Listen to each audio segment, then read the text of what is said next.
situation-là, on est simplement dans la répétition. Mais redondance, ça voulait dire aussi autrefois, c'est une figure de style, l'origine, la redondance. Et vous trouvez la redondance dans les figures rhétoriques de Fontanier, qui nous décrit, bien sûr, c'est une répétition, on est d'accord, mais répéter deux fois, c'est pas juste produire la copie de quelque chose. Répéter deux fois, c'est produire un intensif.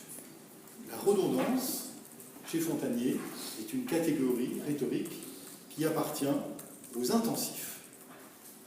Donc quand vous voulez... Oui. Et l'exemple que donne Fontanier est magnifique, je le cite et je vous jure que je ne l'ai pas moi qui l'ai inventé. L'exemple de redondance par Fontanier, c'est je l'ai vu de mes yeux, attendez, comment c'est? Je l'ai vu de mes yeux vus, ou enfin voilà, il y a deux systèmes. Tu l'as mis en plus. Oui, en plus, je l'ai mis. Je l'ai vu de mes yeux, si vous voulez. Voilà. Donc, ouais. vous avez, hein, la formule est répétée.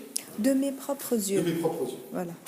C'est une répétition. Mais vous voyez qu'en faisant une répétition, vous ne faites pas juste deux fois la même chose. Vous créez quelque chose de différent. Vous créez un autre espace qui est une intensification, un alourdissement, un soulignement, appelez ça comme vous voudrez. Donc, gardons cette signification pour essayer de comprendre. Alors, la chose maintenant la plus importante, de tout ça j'ai déjà parlé. Le fait que la photographie est utilisée de façon illustrative dans la presse, mais ça marche aussi pour le cinéma. Si vous voulez, on pourrait parler de l'Apocalypse. Bon. Donc tout ça, je l'ai déjà décrit. Maintenant, la vraie utilité de cette voilà, redondance illustrative, hein, bien sûr.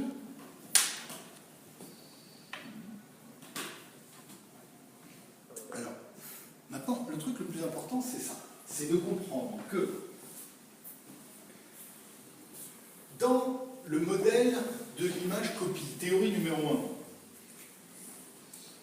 1, on est donc dans ce rapport, appelons-le documentaire pour aller vite, qui est donc le rapport sémiotique. Là, ce qui m'intéresse, c'est la flèche. C'est la nature de la flèche. D'accord ?